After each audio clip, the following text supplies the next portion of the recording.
In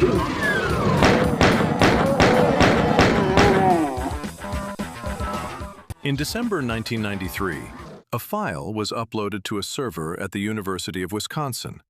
Within hours, it had crashed the network. Within a year, it was installed on more computers than Windows 95. $4 billion a year business, and a great many children, as you parents know, have put them on their Christmas lists. As ABC's Bill Greenwood reports, there is a growing concern on Capitol Hill that parents who buy some of those games may not realize just how much violence they're getting. That game was Doom. It is widely considered the father of the first-person shooter. It introduced us to deathmatches, speedrunning, and modding. But here's the thing. None of it is real.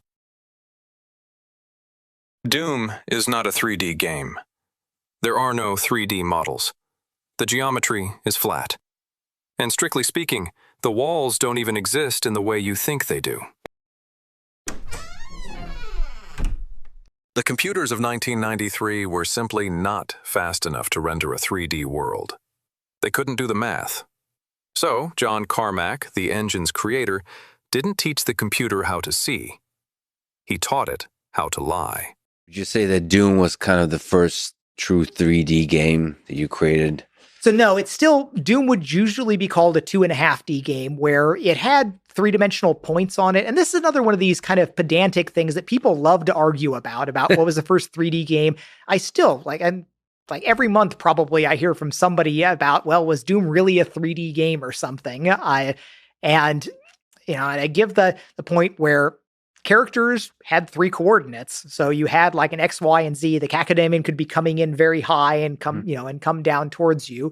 The walls had 3 coordinates on them. So on some sense, it's a 3D game engine, but it was not a fully general 3D game engine. You could not build a pyramid in Doom because you couldn't make a sloped wall, which was slightly different where in that previous Shadowcaster game, I could have vertexes and have a sloped floor there, but the changes that I made for Doom to get higher speed and a different set of flexibility traded away that ability, but you literally couldn't make that. You could not, you could make different heights of passages, but you could not make a bridge over another area. You could not go over and above it. So it still had some 2D limitations to it.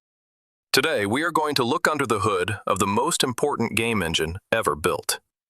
We are going to learn how a math trick called binary space partitioning allowed a 386 processor to do the impossible. To understand why Doom is a miracle, you have to remember what hardware we were working with.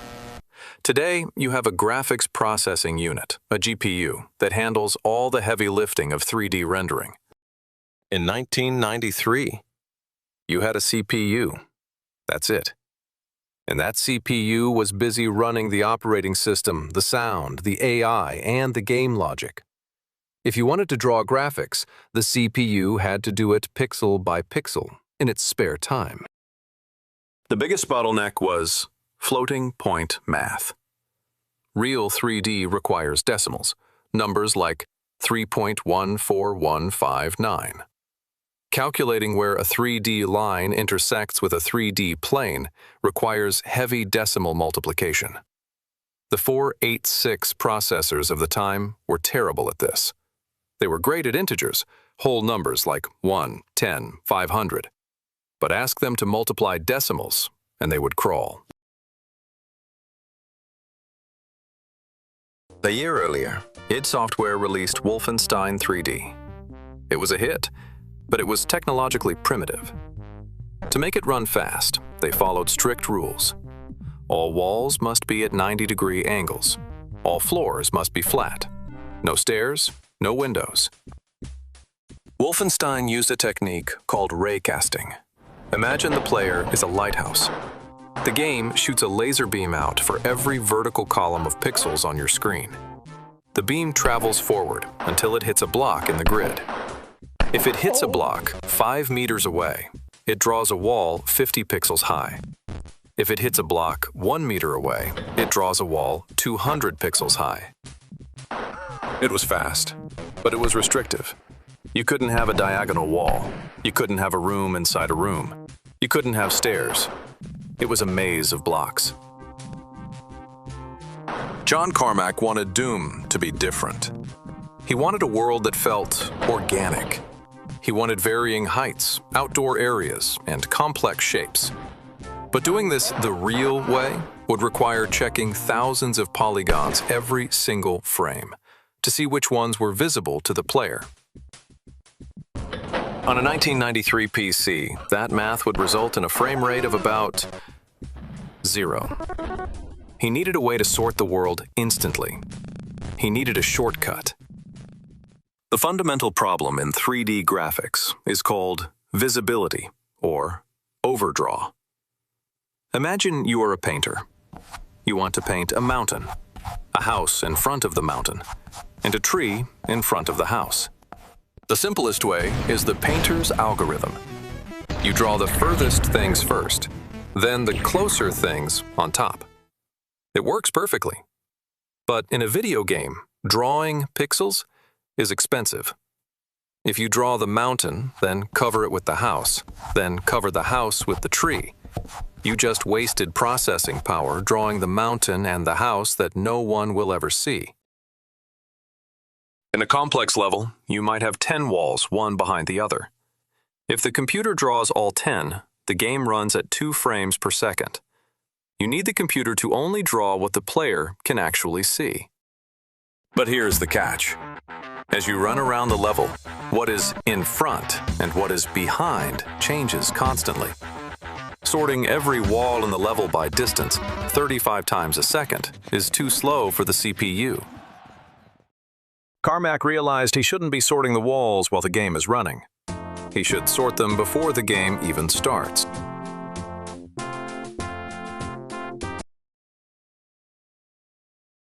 That's right, I said it. This game isn't 3D. You know what else? Wolfenstein 3D also isn't 3D. But Ronnie, you're saying? Just look at the game footage. That's obviously 3D. No, that game footage is a lie. A filthy, filthy lie that id Software has been perpetuating for over 20 years. And let me straighten something out right off the bat. I'm not speaking in terms of, unless you're using an Oculus or a 3DS or something, you're just staring at a 2D picture. No, what I mean is, back in the day, the hardware that these games were running on couldn't actually render 3D like this. It was technologically impossible. So how are they doing it?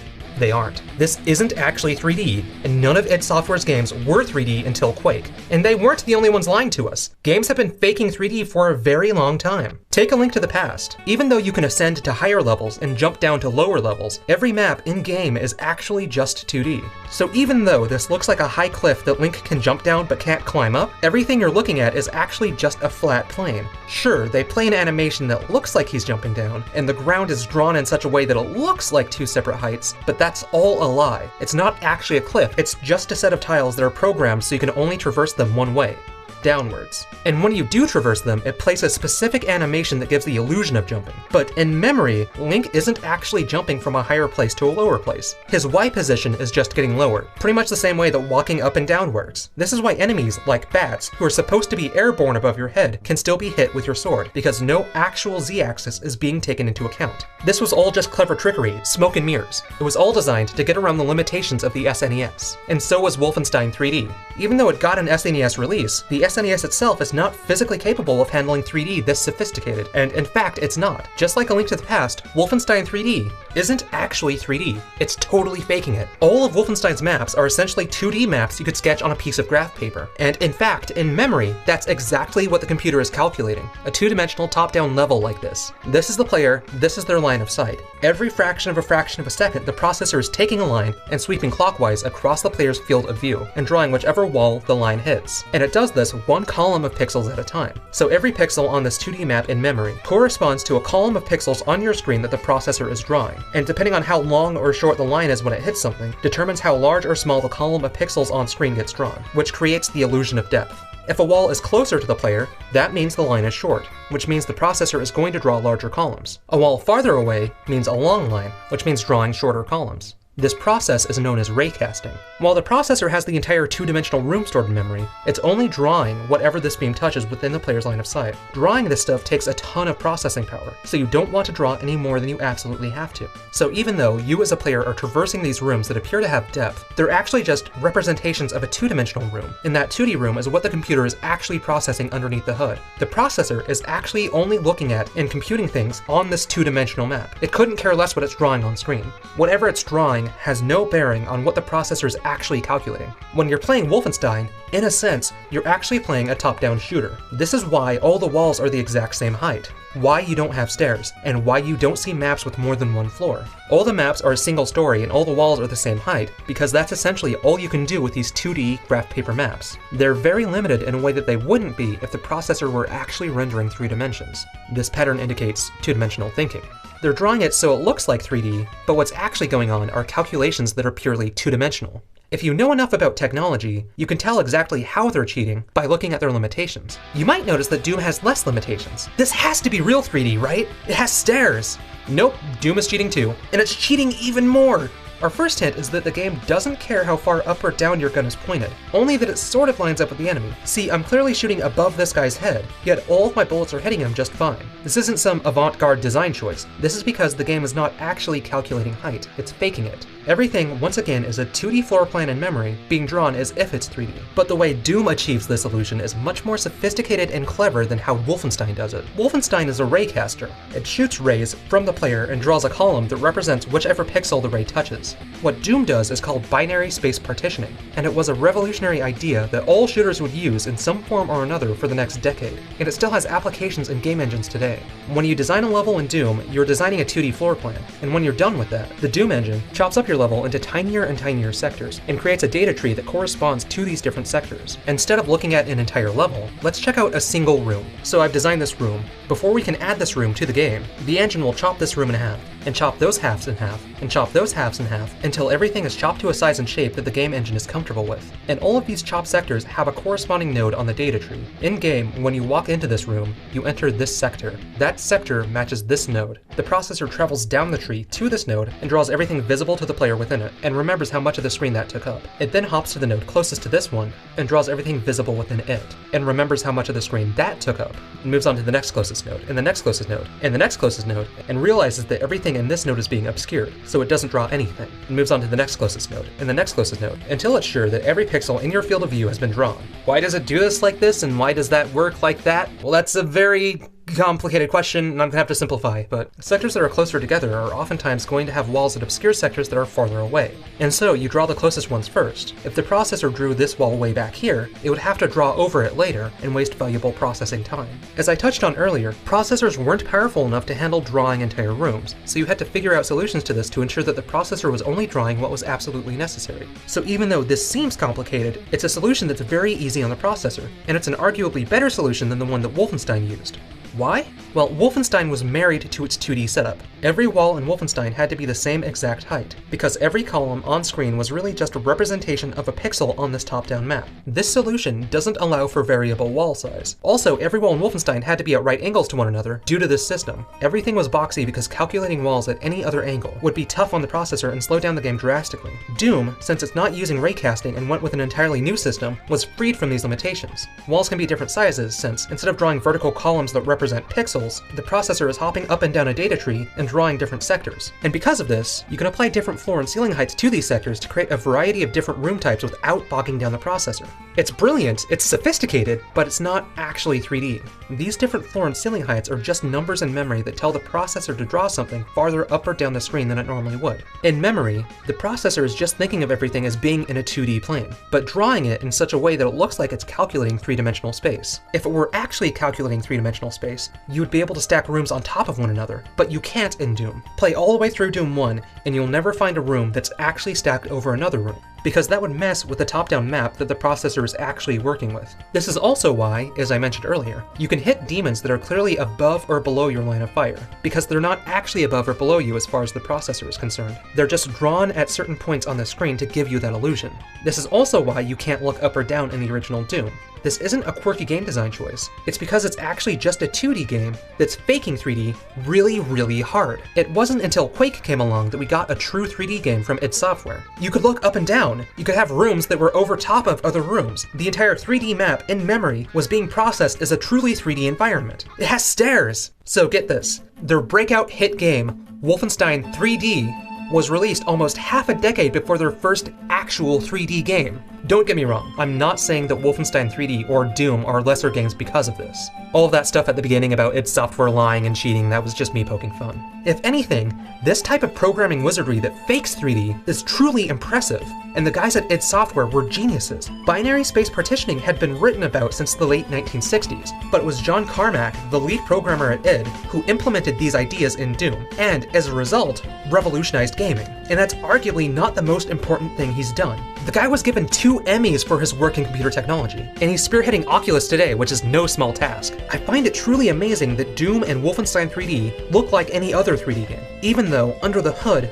they're both being computed exactly the same way as 2D top-down shooters are. And it's because of this that they were able to become so popular. This fake 3D was easy on processors, so you didn't need to go out and buy a beast supercomputer to run these games. Almost anybody could get a copy of Wolfenstein 3D or Doom and play it. And even so, these games still looked phenomenal at the time. Understanding how games are programmed and what's going on underneath the hood can give you insight into why certain design choices are being made, and being aware of a game's technological limitations can serve to heighten your respect for its designers and help you appreciate all of the cool tricks and workarounds they had to do to make their game work. And it can also help contextualize games like Doom and Wolfenstein and explain why they were considered so revolutionary in their time. And clever cheats and workarounds like this are still being used today. Games are lying to you all the time. Developers still have to dance and design around limitations in order to give us the beautiful worlds and elegant mechanics we're so used to exploring.